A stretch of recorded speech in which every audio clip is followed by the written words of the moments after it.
अस्सलाम वालेकुम। कैसे हैं आप? उम्मीद है कि सब खैरियत से होंगे। तो आज मैं बना रही हूँ शीर खुरमा। शीर खुरमा हमारी ईद की स्पेशल रेसिपी है। जब तक शीर खुरमा घर में ना बने तो ईद का मज़ा ही नहीं आता। तो ये कैसे बनता है और इसके लिए हमें किन किन चीज़ों की ज़रूरत होती है, चलिए मैं आपको बताती हूँ।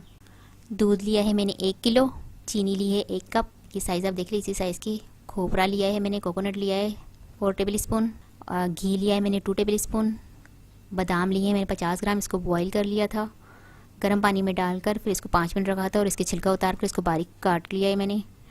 पिस्ता लिया है मैंने 30 ग्राम, इसको बारीक चॉप कर लिया है। और छुहारे लिए हैं 2 से 3 तक, इसको भी मैंने बारीक चॉप कर लिया है। सवैयाँ लिए हैं मैंने हाफ पैकेट। यहाँ पैन में मैं घी डाल दूँगी। यहाँ पर मेरे पास चॉप के जो ड्राई फ्रूट्स हैं, बादाम, पिस्ते और छुहारे, इसे मैं रोस्ट कर लूँगी 2 से 3 मिनट तक और फिर इसे मैं एक पैन में निकाल लूँगी।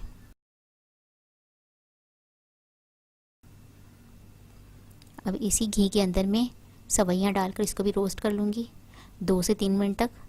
लो फ्लेम पर रोस्ट करूँगी। अगर मीडियम फ्लेम या हाई फ्लेम पर किया तो ये जल जाएगी और शीर खुरमा अच्छा तैयार नहीं होगा। तो इसे सिर्फ 2 से 3 मिनट तक मैं लो फ्लेम पर रोस्ट करूँगी।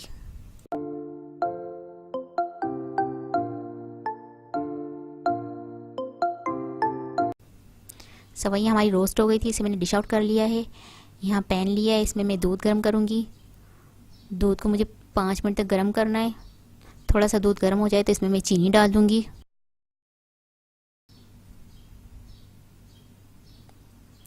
पिसा हुआ खोपरा डाल दूँगी इसमें मैं। इलायची इसमें मैं नहीं डालूँगी, पिसे हुए खोपरे से इसकी बहुत अच्छी खुशबू आ जाएगी। तो सिर्फ पिसा हुआ खोपरा इसमें मैं डालूँगी और इसे हाफ़ बॉयल होने दूँगी।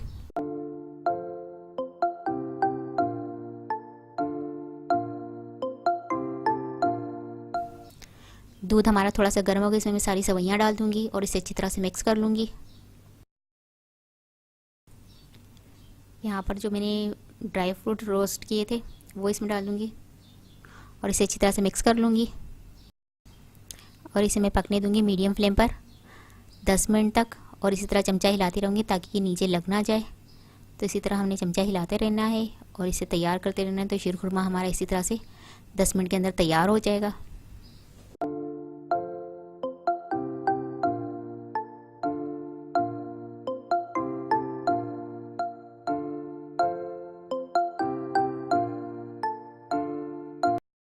शीर खुरमा हमारा तैयार हो गया है, इसे मैं डिश आउट कर लूँगी।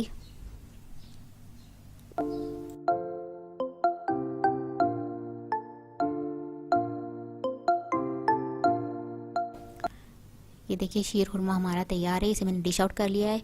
इसे मैं आधे से 1 घंटे तक रूम टेम्परेचर पर रख दूँगी ताकि ये ठंडा हो जाए। फिर इसे मैं गार्निश कर लूँगी अच्छी तरह से। शीर खुरमा हमारा ठंडा हो गया है। अब मैं बादाम, पिस्ते और छुहारे से इसको गार्निश कर दूँगी।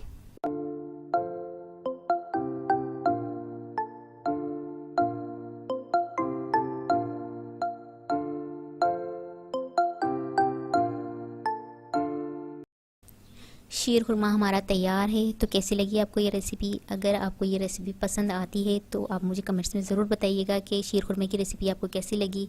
और अगर आपको मेरी वीडियो पसंद आती है तो इसे लाइक करें, शेयर करें और अगर आप मेरा चैनल पहली मर्तबा देख रहे हैं तो सब्सक्राइब कीजिए। नीचे दिए गए बेल आइकन को क्लिक करें ताकि मेरी आने वाली नई वीडियो आप तक पहुँच सके। अपना बहुत ख्याल रखिएगा, मुझे अपनी दुआओं में याद रखिएगा। आपसे मिलती हूँ अगली वीडियो में। अल्लाह हाफिज़।